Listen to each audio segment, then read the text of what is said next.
पेश है राजस्थान की बड़ी खबरें। एसबीटी न्यूज को सब्सक्राइब करें और वीडियो को लाइक करना ना भूलें। जी हां दोस्तों, राजस्थान के मुख्यमंत्री अशोक गहलोत ने कहा है कि पार्टी नेता राहुल गांधी ने आज प्रेस कॉन्फ्रेंस में अहम मुद्दे उठाए हैं। केंद्र सरकार ने लोगों को राहत के लिए क्या कदम उठाए, यह जानना जरूरी है। लॉकडाउन के बाद सरकार का क्या कदम होगा, देश अब इस बारे में जानने के लिए इंतजार कर रहा है। गहलोत ने कहा कि राहुल की राय है कि गरीबों को सबसे पहले कैश ट्रांसफर होना चाहिए। गरीब प्रवासी मजदूर और छोटे व्यापारी लॉकडाउन से सर्वाधिक प्रभावित हुए हैं। गरीब और किसान हमारी अर्थव्यवस्था की रीढ़ की हड्डी हैं, इन पर सबसे ज्यादा ध्यान दिया जाना चाहिए। अगली बड़ी खबर में राजस्थान सरकार राजस्थान कर बोर्ड में सदस्य की नियुक्ति जल्द ही करने जा रही है। मुख्यमंत्री अशोक गहलोत की अध्यक्षता में हुई चयन समिति की बैठक में इस बारे में विचार किया गया। बैठक में आवेदनों पर विचार विमर्श किया। मुख्यमंत्री से अनुमोदन के बाद ही कर बोर्ड में सदस्य की नियुक्ति होगी। बढ़ते हैं अगली बड़ी खबर की ओर। राजस्थान में भीषण गर्मी, चिलचिलाती धूप और झुलसा देने वाली लू का प्रकोप जारी है। मंगलवार को चूरू में दिन का तापमान 50 डिग्री तक पहुंच गया, जिसकी वजह से लोग गर्मी से हाल बेहाल हो गए हैं। गर्मी की वजह से चूरू की सड़कों पर सन्नाटा पसर रहा है। गर्म हवा चलने की वजह से लोग नजर नहीं आए। गर्मी से बच्चे और बुजुर्ग बेहाल हो गए हैं। यहाँ पर आसमान से मानो आग बरस रही है।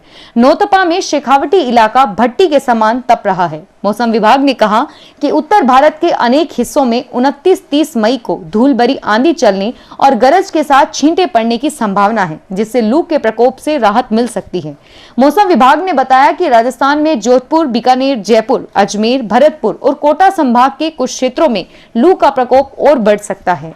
जी हां दोस्तों, सादुलपुर थाने के सीआई विष्णुदत्त विश्नोई के आत्महत्या प्रकरण की जांच सीबीआई को सौंपे जाने की मांग लगातार बढ़ती जा रही है। मंगलवार को यह ट्विटर के टॉप ट्रेंड में छाया रहा। सीआई विष्णुदत्त विश्नोई के आत्महत्या करने के 3 दिन बाद मंगलवार को सुबह सीबीआई जांच विष्णुदत्त सीआई हैशटैग अचानक ट्विटर पर ट्रेंड करने लगा। मात्र 26 मिनट में ही 40,000 ट्वीट के साथ यह हैशटैग पूरे देश में टॉप पर पहुंच गया। इसकी वजह यह है कि अब इस मामले में सीबीआई जांच की मांग उठी है। अगली खबर में राज्य सरकार ने चूरू जिले के सरदार शहर नगर पालिका के अधिशासी अधिकारी देवेंद्र कौशिक को एपीओ कर दिया है। पद स्थापन की प्रतीक्षा के दौरान कौशिक का मुख्यालय जयपुर रहेगा। स्थानीय निकाय निदेशालय जयपुर की ओर से आदेश जारी कर कौशिक को एपीओ किया गया है। अगली बड़ी खबर में राज्यपाल कलराज मिश्र ने कहा कि पत्रकारिता ने समाज में एकजुटता पैदा की है, सकारात्मक वातावरण का निर्माण किया है और लोगों के मन में सद्भाव का भाव जगाकर समाज को जोड़ा है। उन्होंने कहा कि इस नैतिक शक्ति ने कोविड-19 का डटकर मुकाबला करने में समाज को सक्षम बनाया है।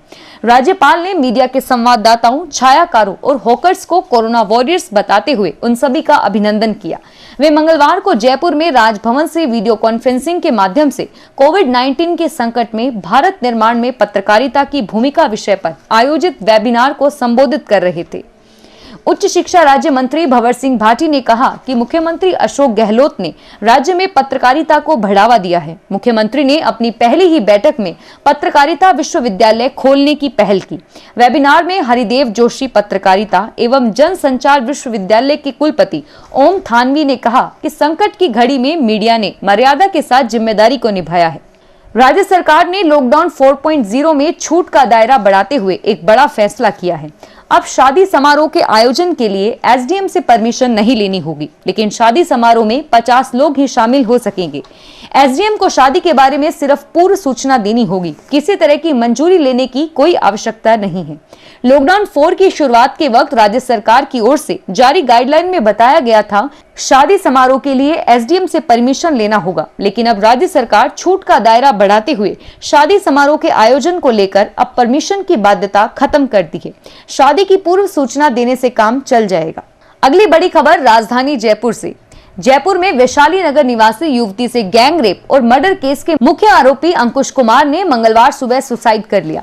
पुलिस के अनुसार सोमवार को दूदू थाना इलाके में युवती की डेड बॉडी मिली थी। यह युवती 3 दिन से घर से लापता थी। उसके पिता ने वैशाली नगर थाने में गुमशुदगी की रिपोर्ट दर्ज करवाई थी। मामले की जांच कर रहे वैशाली नगर थाना प्रभारी ने जब केस की जांच पड़ताल के लिए सीसीटीवी कैमरे खंगालने शुरू किए तो पता चला कि युवती की भुआ का लड़का अंकुश ही उसे कार में बिठाकर ले गया था। सीसीटीवी फुटेज मिलने के बाद युवती के पिता ने वैशाली नगर थाने में अंकुश और उसके 2 भाइयों के खिलाफ रेप व हत्या का मामला दर्ज करवाया। मंगलवार को पुलिस इस मामले को लेकर अंकुश को गिरफ्तार करने ही वाली थी, लेकिन उसे कुछ घंटों पहले ही अंकुश ने अपने घर पर फंदा लगाकर सुसाइड कर लिया। सूचना मिलने पर पुलिस मौके पर पहुंची और अंकुश का शव कब्जे में लिया और उसे सवाई मानसिंह अस्पताल की मोर्चरी में रखवाया गया। जी हां दोस्तों, कांग्रेस आलाकमान की ओर से 28 मई को प्रस्तावित देशव्यापी ऑनलाइन अभियान के तहत राजस्थान में भी कांग्रेस यह अभियान चलाएगी।